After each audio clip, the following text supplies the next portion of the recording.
Selamat datang di channel Sumber Belajar, media belajar masa kini. Mari kita belajar materi kelas 5, tema 7, subtema 1, pembelajaran kelima. Dampak peristiwa Sumpah Pemuda 1928. Pada tanggal 28 Oktober 1928, suatu tekad yang sangat penting bagi penguatan konsep wawasan kebangsaan Indonesia telah diikrarkan. Ikrar tersebut merupakan modal yang sangat berharga bagi terbentuknya negara kesatuan. Tekad untuk bersatu dan mengesampingkan alasan-alasan kedaerahan, kesukuan, keturunan, keagamaan, dan golongan. Namun persatuan itu tetap dalam kerangka saling menghormati dan menghargai perbedaan-perbedaan yang ada. Kesemuanya bersatu padu dan melebur dalam ikrar Sumpah Pemuda.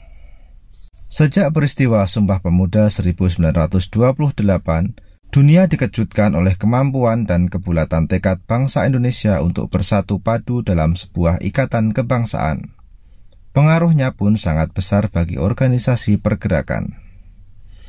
Organisasi-organisasi politik yang lahir setelah peristiwa Sumpah Pemuda semuanya memakai kata Indonesia dalam namanya. Begitupun dengan organisasi yang masih bersifat kedaerahan mulai memproses untuk bersatu dalam satu wadah, yaitu Organisasi Indonesia Muda. Adapun tujuannya adalah untuk mempererat tali persaudaraan segenap pemuda yang berbangsa, berbahasa, dan bertanah air Indonesia. Peristiwa Sumpah Pemuda telah membawa kesadaran dalam diri setiap orang akan pentingnya persatuan dan kesatuan dalam sebuah bangsa. Penyatuan berbagai sifat kedaerahan menjadi sifat nasional terus dilakukan. Peristiwa Sumpah Pemuda menegaskan rasa senasib sepenanggungan sebagai satu bangsa. Rasa inilah yang kemudian menyebabkan timbulnya semangat persatuan untuk membentuk sebuah negara kesatuan. Pada pembelajaran kali ini, kita juga akan belajar tentang peristiwa mengembun dan menyublim. Selain peristiwa mencair, membeku, dan menguap, masih terdapat dua peristiwa perubahan wujud benda. Perubahan wujud benda yang dimaksud adalah mengembun dan menyublim. Mengembun adalah peristiwa perubahan wujud gas menjadi cair. Peristiwa ini merupakan kebalikan dari peristiwa menguap. Pada waktu gas mengembun, gas melepaskan kalor karena terjadi penurunan suhu di sekitarnya. Peristiwa sehari-hari yang mudah kamu jumpai antara lain peristiwa pengembunan yang terjadi di pagi hari. Meskipun pada malam sebelumnya tidak terjadi hujan, tetapi pada pagi hari terdapat tetesan air pada tanaman yang berada di luar. Kamu juga dapat menjumpai beberapa tempat terasa lembab oleh air.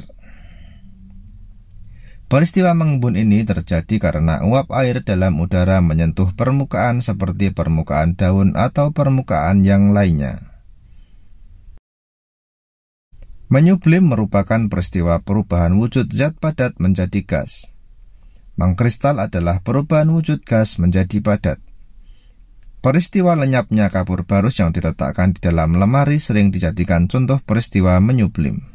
Contoh peristiwa ini terjadi pada saat uap iodium yang mengkristal menjadi padatan pada saat didinginkan pada suhu tertentu. Peristiwa perubahan wujud benda dapat dijelaskan dengan menggunakan diagram berikut ini. Perhatikanlah diagram tersebut dengan seksama. Di sini dapat kita lihat peristiwa perubahan wujud benda. Peristiwa perubahan wujud benda padat menjadi gas disebut menyublim. Sedangkan perubahan wujud benda dari gas menjadi padat disebut mengkristal.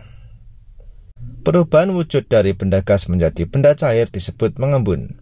Sebaliknya, perubahan wujud dari cair menjadi gas disebut menguap.